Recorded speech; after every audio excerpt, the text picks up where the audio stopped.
ကိုခြံစည်းရိုးအဖြစ်အသေးခံပြီးကာကွယ်ပါတဲ့နော်အဲ့ဒါကိုပဲတက်ရှိစည်းရိုးလို့ခေါ်တာမင်္ဂလာပါ TTD Channel မှာကြိုဆိုပါရစေနေ့စဉ်သတင်းထူးသတင်းဥတွေကိုနားဆင်နိုင်ဖို့အတွက်ကျွန်တော်တို့ရဲ့ channel ကို like and subscribe လုပ်ဖို့တောင်းဆိုချင်ပါတယ်သတင်းသစ်တင်လိုက်တဲ့အောင်ဘေးနာက notification ခေါင်းလေးကိုလည်းနှိုက်ပေးတော့အောင်နော်ကျေးဇူးတင်ပါတယ်တက်ရှိစည်းရိုးရဲ့အဓိပ္ပာယ်ကကိုခြံစည်းရိုးလို့သဘောထားပြီးတော့အသက်နဲ့လဲပြီးကာကွယ်ပါတဲ့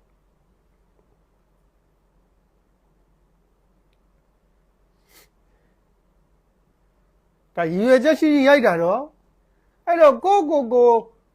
ခြံစည်းရိုးလို့သဘောထားပြီးတော့အသက်နဲ့လဲပြီးကာကွယ်တယ်ပဲထားပါတော့အဲ့ဒီအသက်နဲ့လဲပြီးကာကွယ်နေတာဘု து အတွက်လဲတိုင်းပြည်အတွက်လားပြည်သူအတွက်လားမဟုတ်ဘူးနော်သူတို့ဆိုထားတဲ့သစ္စာတွေဟာနော်ပြည်သူကြွေးတဲ့ထမင်းကိုစားပါတယ်ပြည်သူပေးတဲ့လစာကိုယူပါတယ်ဟောပြည်သူကိုကာကွယ်ပါမယ်တဲ့သူတို့သစ္စာတွေကလေသူတို့အသက်နဲ့လဲပြီးတိုက်နေတာဟာပြည်သူကိုတိုက်နေတာသူတို့အာဏာရှင်တွေကိုကာကွယ်နေတာသူတို့ဆိုထားတဲ့သစ္စာတွေထဲမှာကတိုင်းပြည်နဲ့ပြည်သူကိုကာကွယ်မယ်လို့ဆိုထားတာဒါပေမဲ့သူတို့တိုက်နေတာကတိုင်းပြည်နဲ့ပြည်သူကိုတိုက်ပြီးတော့စစ်အာဏာရှင်တွေကိုကာကွယ်နေတာအဲ့ဒီမှာတခြားစီဖြစ်နေသူတို့တိုက်နေတာကတိုင်းပြည်နဲ့ပြည်သူကိုပြန်တိုက်နေတာတိုင်းပြည်နဲ့ပြည်သူကကျွေးတဲ့ထမင်းကိုစားတယ်တိုင်းပြည်ကပြည်သူနဲ့တိုင်းပြည်ကပေးတဲ့လစာကိုယူတယ်ဟောအဲ့ဒီတိုင်းသူပြည်သားနဲ့အဲ့ဒီပြည်သူကိုပဲသူတို့ပြန်တတ်တယ်ပြန်တိုက်တယ်အာဏာရှင်လူတစုကိုကာကွယ်တယ်ကောင်းစားတော့အာဏာရှင်လူတစုချမ်းသာတော့အာဏာရှင်လူတစုပြည်သူကိုပြန်တိုက်ပြည်သူကိုပြန်တတ်တော့သူတို့အမုန်းတရားပဲရမှာပေါ့ကဲသူတို့အသက်နဲ့လဲပြီးတော့တိုက်နိုင်လို့ရောဘသူကချီးကျူးမှာလဲပြည်သူကမချီးကျူးဘူးအာဏာရှင်တွေကပဲသူတို့ကိုချီးကျူးမှာပြည်သူကသူတို့ကိုမုန်းတာပဲကဲသူတို့အသက်သေးတော့ရောပြီးတော့ခြေပြက်လက်ပြက်ဖြစ်တော့ရောသူတို့ကိုဘသူတာဝန်ယူမှာလဲအာဏာရှင်တွေကမတာဝန်မယူဘူး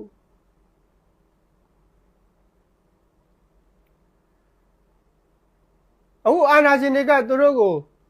ဘွယ်ထူးဂုံထူးတွေအသက်ဆွန့်တိုက်တဲ့အတွက်ကြောင့်ဘွယ်ထူးဂုံထူးတွေပေးတယ်အဲ့ဒီဘွယ်ထူးဂုံထူးတွေကပြည်သူပေးတာမဟုတ်ဘူးအာဏာရှင်တွေကပေးတာဘာမှလုပ်လို့မရဘူးတိုင်းပြည်နဲ့ပြည်သူကိုပြန်တက်လို့ရတဲ့ဘွက်ကိုဗျာမိန်ရီရှက်ရီနဲ့ဟမ်တကယ်တော့ယွန်စရာကြီးအဲ့ဒီစစ်အာဏာရှင်တွေကပေးတဲ့ဘွယ်ထူးဂုံထူးကလေဘာမှမမောစရာမရှိဘူးပိုးတော်ယွန်စရာကောင်းသေးတယ်ရော့မင်းကတိုင်းပြည်နဲ့ပြည်သူကိုတတ်တဲ့အတွက်ကြောင့်ရော့မင်းဒီဘွဲယူလိုက်ဆိုတော့အဲ့ဒီဘွဲပေးလိုက်တာပိုးတော်ဆိုးသွားသေးတယ်တိုင်းပြည်နဲ့ပြည်သူလူထုကိုများများတတ်တဲ့ကောင်ကိုဘွဲပေးလိုက်တာအဲ့ဒီဘွဲရတဲ့ကောင်ကအဲ့ဒါမှတ်ထားလွယ်လေးပဲအဲ့ဒီဘွဲရတဲ့ကောင်ကတိုင်းပြည်နဲ့ပြည်သူလူထုကိုများများဒုက္ခပေးများများအကြက်ပြတ်များများတတ်တဲ့ကောင်ကအဲ့ဒီဘွဲရတာပဲအဲ့တော့အဲ့ဒီဘွဲရတဲ့ကောင်က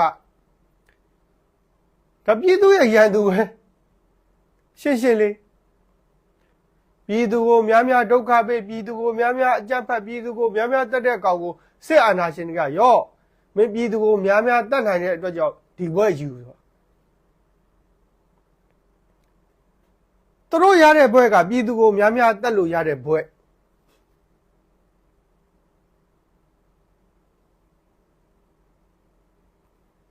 ပြည်သူနဲ့တိုင်းပြည်ကိုကာကွယ်လို့ရတဲ့ဘွဲမဟုတ်ဘူးပြည်သူနဲ့တိုင်းပြည်ကိုများများတတ်လို့ရတဲ့ဘွဲ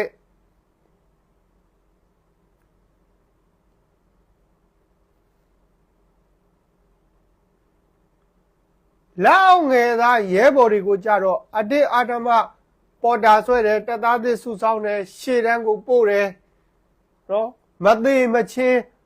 ကိုစီးရိုးလိုသဘောထားပြီးကာကွယ်ခိုင်းတယ်သူတို့ကြတော့ဇိမ်တွေရစ်တယ်အဲ့တော့စဉ်းစားဖို့ဘဘတို့တော့စစ်ကောင်စီလက်အောက်ကရဲဘော်တွေစဉ်းစားဖို့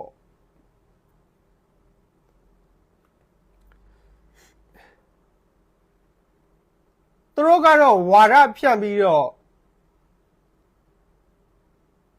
အသက်ကိုခြံစည်းရိုးလို့သဘောထားပြီးတော့မသိမချင်းကာကွယ်ပါဆိုပြီးတော့ဝါဒဖြန့်တာတကယ်လက်တွေ့ကြတော့သေမာကြောက်လို့ဆိုပြီးတော့ထိုင်းဘက်ကိုထွက်ပြေးကြတယ်ဗျာဖက်နဲ့တောင်မပါဘူးပြေးလိုက်တာဆိုထိုင်းဘက်ကို100နီးပါတက်ရင်မှုကအစထွက်ပြေးတယ်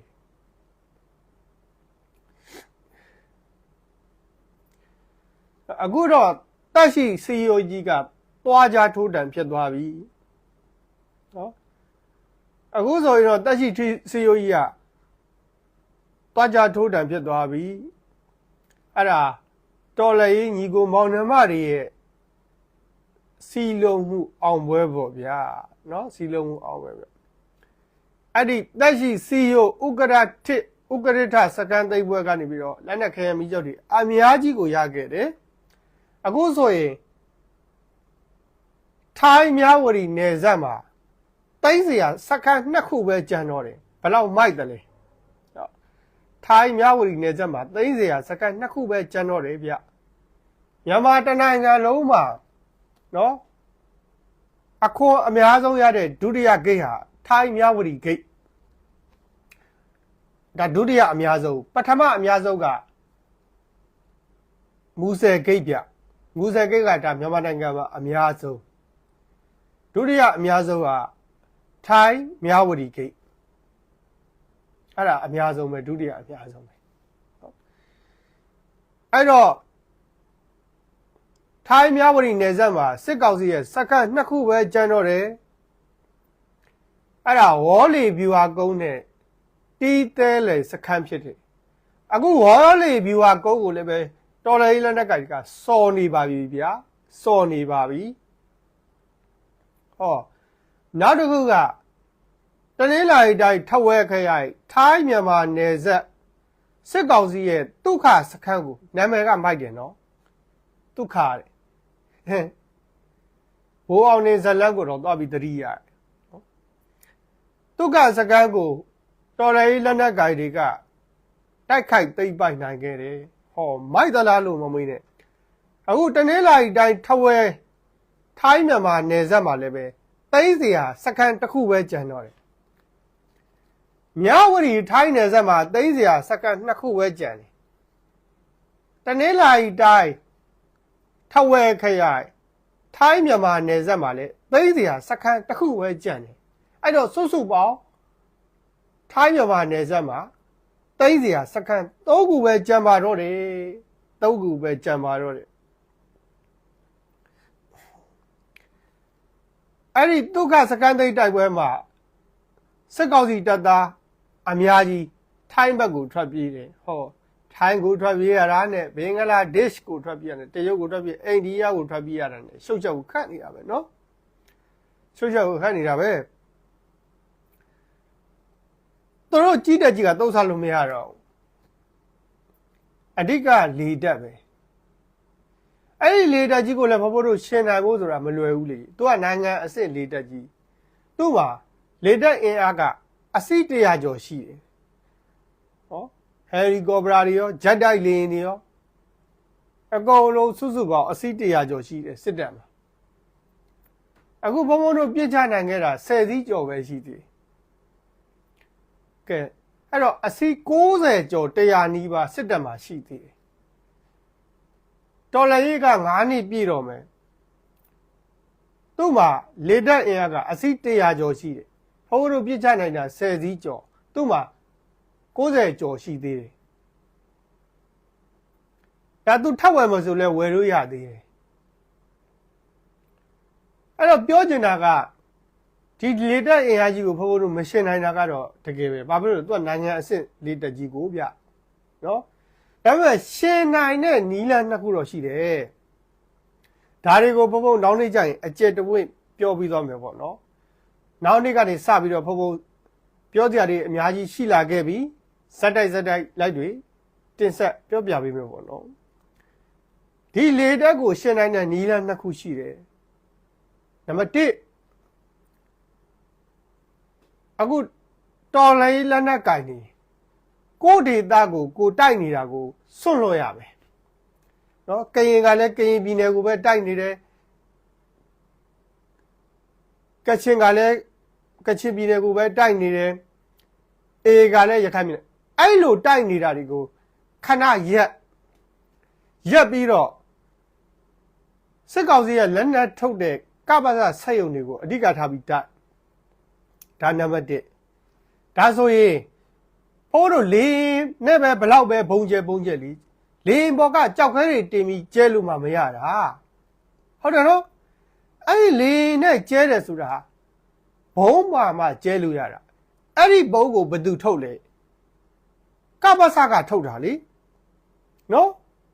ဒါကြောင့်လေးဘလောက်ပဲအစွမ်းပြလေးဘလောက်ပဲပြန်နိုင်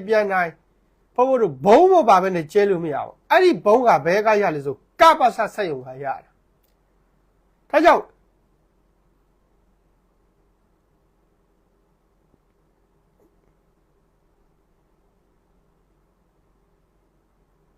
ပင်တပင်ကိုသေစေခြင်းအဖျားကမခုတ်နဲ့အမြစ်ကနေခုတ်ပလိုက်အမြစ်ကနေတူးဖြိုပလိုက်ဒါဆိုရင်အဲ့ဒီပင်သေတယ်မလားနော်ရှင်းလေးပဲအခုလေတက်ကိုဖို့တို့မရှင်းနိုင်ဘူး